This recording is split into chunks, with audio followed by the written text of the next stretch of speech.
Assalamualaikum warahmatullahi wabarakatuh. Selamat pagi sahabat tani dimanapun Anda berada. Hari ini kita berada di ruang rapat lantai 2 kantor perwakilan Bank Indonesia Provinsi Sumatera Selatan dalam rangka kita melakukan fokus group discussion pemetaan produksi dan hilirisasi produk utama komoditi karet dan batu bara di Sumatera Selatan. Baik sahabat tani, mari kita dengarkan beberapa kutipan dan kesimpulan yang dapat kita ambil dari kegiatan hilirisasi pada pagi hari ini. Rekomendasi strategi pengembangan hilirisasi komoditas unggulan di Sumatera Selatan mudah-mudahan mampu menjadi penopang pertumbuhan ekonomi Sumatera Selatan. Kami juga semakin meningkatkan diversifikasi dari produk hilirisasi batu bara tadi. Jadi memang ada sesuatu yang nyata, bukan nyata lah, maksudnya bisa digunakan secara ini. Karena kata Bapak tadi, karena sudah ada listrik, sudah ada apalagi LPG yang lain itu, jadi tingkat pengurangan penggunaan briket. Dulu briket itu Pak, UMKM itu banyak sekali bakso segala macam itu kan, karena kapalnya sudah jadi Pak, untuk memanaskan tewan bakso segala macam itu bisa tahan lama dibanding yang lain kan gitu. Oh iya, model juga boleh ya, gitu. Nah, terkait dengan Pak. Nah, untuk ke Pak Kece Pak Nur Hadi ini. Nah, ini kan kita berbicara hilirisasi Pak. Kan ada 29 pabrikan ya. Nah, kan kerjanya coba membeli karet, memproses menjadi sir ya. Sir 10 dan 5. Apakah tidak ada Pak semacam keinginan ataupun arahan-arahan dari Kaptilu sendiri untuk mengarahkan anggotanya itu untuk membentuk suatu unit usaha untuk hilirisasi? Contohnya misalnya dengan bersama kerja dengan pihak yang terkait di sini nih, yang terkait misalnya tadi aspal karet itu kan, membentuk suatu unit usaha di situ. Tidak melulu menjual itu Pak. Itu maksud saya Pak ya. Jadi arahan dari itu apakah sudah ada itu? Tidak menarik. Karena karet itu baru 7% Pak yang terpakai. Nah satu lagi Pak, saya mendukung dari Pak Amiruddin Pak tentang kebijaksanaan. Pemerintah pusat itu tanda kutip Pak memang kurang ajar Pak. Ya, apalagi orang ada itu penanam modal. Saya khususnya untuk Sumatera Pak, ini kan Sumatera ya. Saya pernah ke Korea Pak, itu ke Gamsang. Itu sudah itu ke nama pelabuhannya itu lupa saya itu, Wangsam ya, Wangsam. Nah, saya ke pabrik salah satu kunjungan kami itu kan kami perdagangan waktu itu ada kerja sama G2G itu ke pabrik Hankook ya, di salah satu Hankook ya. Nah, jadi waktu presentasi kan kita pakai kuping itu Pak, bahasa Inggris saya kurang bagus, dengar aja gitu kan.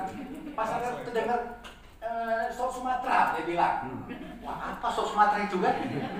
Sebenarnya sok Sumatera, sudah tipe section apa Pak?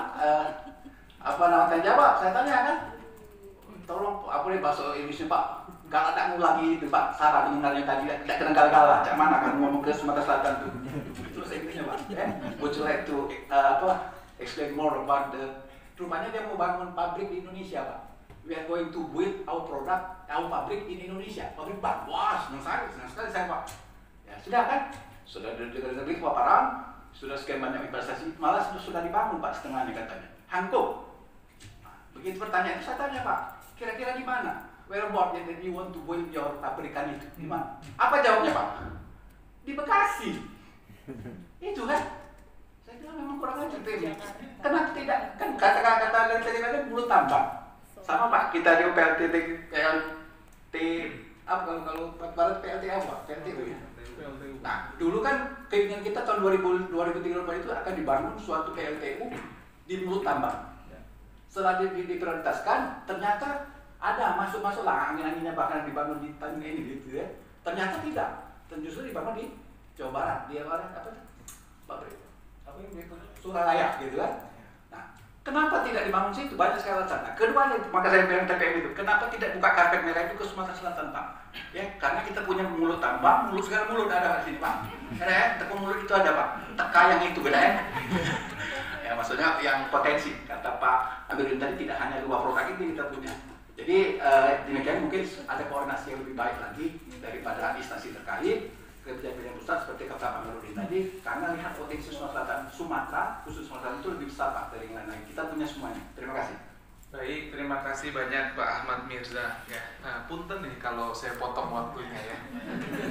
Tapi saya nggak minta uang kalau sekarang Pak. Terakhir dari saudara kami di Universitas Sriwijaya, Bapak Dr. Sukamto mungkin bisa memberikan gambaran, pandangan, serta mungkin beberapa hal yang perlu kami notifikasi Pak dalam rangka hilirisasi produk khususnya dua komoditas yang kita bahas pada siang hari ini. Sudah tempat saya persilahkan Pak Sukamto. Baik, terima kasih. Assalamualaikum warahmatullahi wabarakatuh. Selamat siang Bapak Ibu semua. Salam sejahtera untuk kita semua. Saya mencatat beberapa hal dari Bapak Ibu semua, tapi saya hanya ingin menyimpulkan saja sebenarnya. Jadi kalau Pak Mirza tadi memang begitu orangnya, sangat antusias, berapi-api gitu ya, karena memang pelabuhan itu ada di kami, Tanjung Api-api. Jadi yang pertama mengenai karet. Problematika karet ini memang sangat unik Bapak Ibu. Tadi betul disampaikan oleh Pak Kece bahwa struktur pasar karet itu cenderung kepada monosoni. Bukan cenderung ya, beberapa kajian itu adalah monosoni, di mana buyernya satu. Kadang-kadang di satu desa itu, sementara sellernya itu banyak. Akibatnya apa? Harganya bisa ditekan. Itu yang pertama. Dan lagi pula ada pola yang mungkin terjadi juga di daerah lain. Mereka bisa meminjam uang sewaktu-waktu kepada si pembeli. Nah, ini karakteristik petani. Dan itu hampir terjadi di 80% petani karet. Jadi di Sumsel itu kepemilikan lahannya itu 80% adalah petani rakyat, sementara sisanya itu adalah corporate. Nah ini agak sulit bagi kita mengendalikan hulunya, karena kepemilikan individu itu akan sulit kita kendalikan dibanding kepemilikan lahan yang bersifat perusahaan. Itu menjadi catatan ketika kami waktu itu diskusi juga, karet ini mau diapakan? Muncullah ini. Dan terakhir juga mentok bahwa di hilirnya yang pembeli besarnya itu adalah pemilik sahamnya dari asing. Jadi ketika kita ingin mengambil bahan baku, karena dari rakyat itu tidak bisa langsung diambil, bentuknya cair, liquid itu. Kemudian dijadikanlah sir, dan itu yang menjadi bahan baku tadi, crown rubber tadi. Nah ketika ingin dijadikan bahan, dijadikan apa, kita terbentur. Orang inputnya sudah diambil oleh perusahaan-perusahaan asing itu, tanda kutip ya. Itu menjadi kendala. Kemudian harus ada konsistensi. Betul yang dikatakan oleh teman-teman dan Bapak tadi.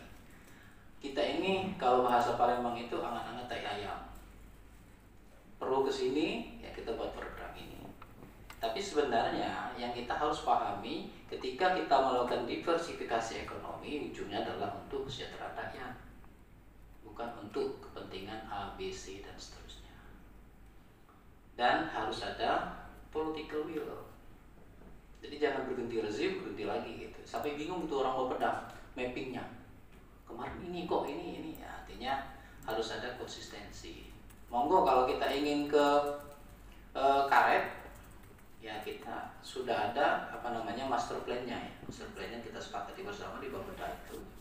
Tapi tadi kadang-kadang antar daerah pun sinergitasnya itu kurang terjalin dengan rapi. Karena ada kepentingan pihak-pihak yang kalau saya menyebutnya itu local capture-nya yang bermain. Kalau Bapak tadi lebih kasar lagi gitu ya, ada mafianya yang bermain. Kalau bahasa ininya ada local capture-nya. Kemudian betul yang batubara tadi, kita harus lihat trennya dulu. Kalau demand-nya di ujungnya itu bakal menurun, ya tadi bakal masuk ke masa kegelapan lagi seperti briket. Briket itu kita support habis-habisan biar menjadi substitusi waktu itu betul minyak tanah. Tapi kita tidak melihat, bukan tidak melihat, kita menutup mata bahwa bumi ini berputar sangat cepat. Minyak tanah itu hanya segelintir atau secuil saja dari kebutuhan orang. Orang akhirnya beralihlah ke gas yang lebih praktis, yang lebih ekonomis ya. Kemudian diserbu lagi oleh isu green economy. Nah ini juga harus kita pahami juga nanti di batubara ini 30 atau 20 tahun akan datang, green economy itu akan dihembuskan begitu kencang, akan terhambat lagi kita. Makanya kebutuhannya tadi, demand-nya tadi cenderung turun untuk DME-nya. Artinya kita akan didorong nanti programnya itu kepada LPG yang rumah ke rumah itu. Nah siapa kita? Batubara hanya untuk gasifikasi yang tidak seperti itu kan, yang untuk gas rumah ke rumah itu. Nah ini menjadi tantangan bagi hilirisasi komunitas-komunitas yang ada di Sumatera Selatan. Yang kami catat sebenarnya bukan hanya dua itu, betul. Bukan karet saja, bukan batubara saja, tapi kita ada kopi, terus ada yang lainnya yang bisa menjadi komunitas unggulan yang sudah dilakukan kajiannya oleh Bank Indonesia Palembang waktu itu.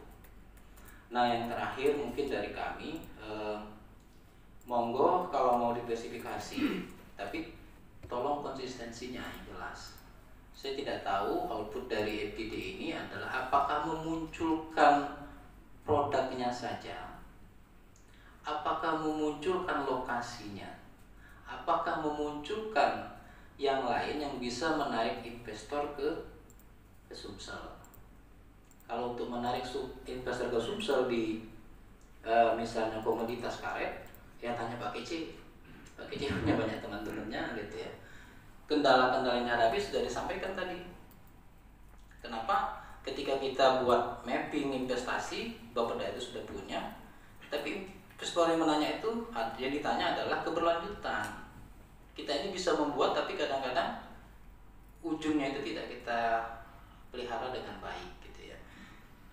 Nah yang terakhir lagi mungkin yang terakhir lagi kita dorong memang internalisasi pelabuhan kita yang selalu terhambat walaupun sudah berapa kali masuk PSN kemudian revisi lagi itu penting bagi keberadaan hilirisasi produk karena untuk menghemat tadi ongkos angkut.